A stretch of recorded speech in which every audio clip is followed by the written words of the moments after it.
dasar akan mempresentasikan materi model pembelajaran online.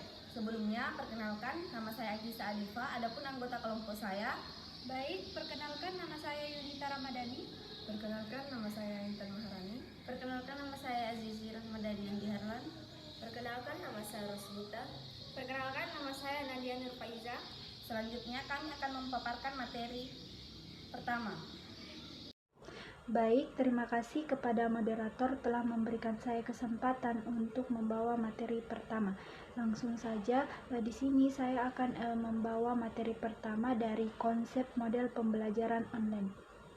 Di sini, apa sih itu pembelajaran online? Pembelajaran online itu merupakan hasil dari suatu pembelajaran yang disampaikan secara akademik dengan menggunakan komputer dan media berbasis komputer. Bahannya bisa sering diakses melalui sebuah jaringan.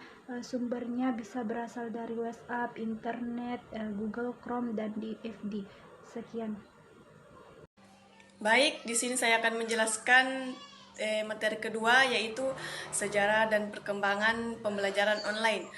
Pembelajaran atau pembelajaran elektronik pertama kali diperkenalkan oleh Universitas Leonis di Urnana Kempai dengan menggunakan sistem instruksi berbasis komputer atau Computer Assisted Instruction dan komputer bernama Plato.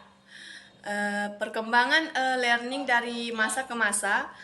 Yang ke-1, tahun 1999 era CBT atau Computer Based Training, di mana dimulai bermunculan aplikasi learning yang berjalan dalam PC standalone atau berbentuk kemasan CD-ROM.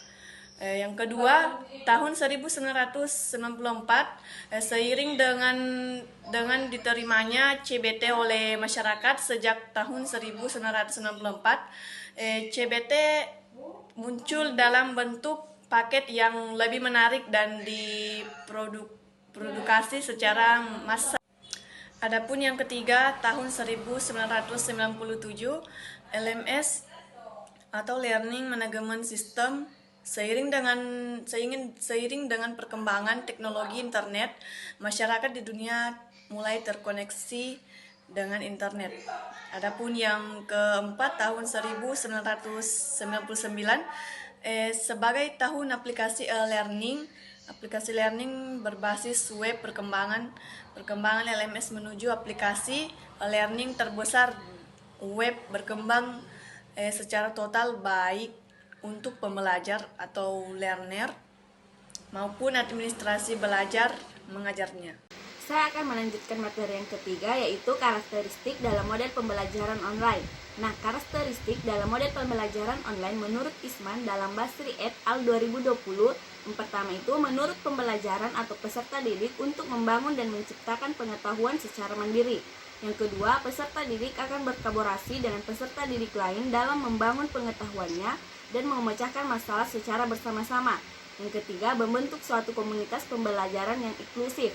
Yang keempat, memanfaatkan media lama yang bisa diakses melalui internet pembelajaran berbasis komputer, kelas virtual dan digital.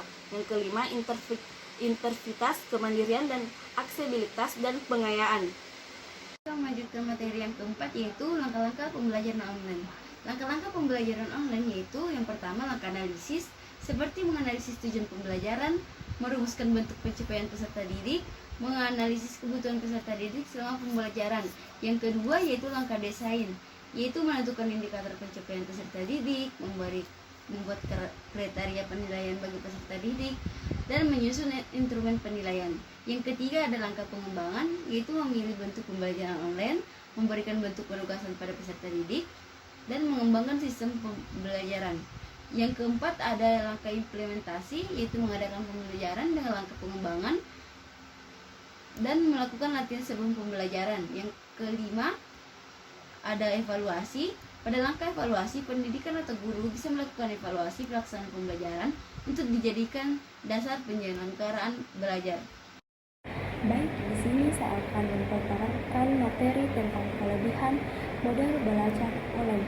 Yang pertama, Media yang bervariasi internet adalah sarana serbaguna yang memberikan informasi kepada pelajar di seluruh dunia. Yang kedua, informasi yang udah. Sampai saat ini, para pendidik terbatas pada sumber-sumber yang ada di kelas atau di gedung sekolahnya.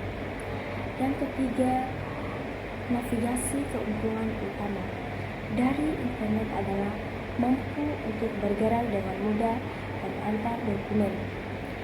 Yang keempat, bertukar ide siswa dapat terlibat dalam percakapan dengan cara ahli di bidang studi tertentu. Nah, lanjut ke materi kekurangan model belajar online. Yang pertama, materi yang tidak pantas. Salah satu hal menjadi keprihatinan beberapa topik pada jaringan komputer, utamanya di internet, adalah tidak cocok materi tersebut untuk siswa sekolah dasar. Yang kedua, navigasi keuntungan utama dari internet adalah mampu untuk bergerak dengan mudah dan antar dokumen. Yang ketiga, hal cipta karena informasi begitu mudah diatasi. Hal itu juga sangat sederhana untuk seorang individu untuk secepatnya mendownload sebuah tersebut dengan beberapa perubahan. Yang keempat, akses bagi dengan cara sistem tertanam atau terkadang dalam mode. Semua pengguna harus memiliki sebuah cara untuk menghubungkan percakapan. Baik, saya akan memaparkan kesimpulan dari materi kelompok kami, yaitu model pembelajaran online menawarkan sejumlah keunggulan yang membuatnya menjadi pilihan yang menarik di dalam dunia pendidikan modern. Namun, model ini memiliki keterbatasan dan sejumlah faktor yang mempengaruhi keefektifannya. Sekian dari saya. Sekian presentasi kelompok kami. Kurang lebihnya mohon dimaafkan. Saya akhiri dengan ucapan wabillahi taufiq wal hidayah. Wassalamualaikum warahmatullahi wabarakatuh. Dadah.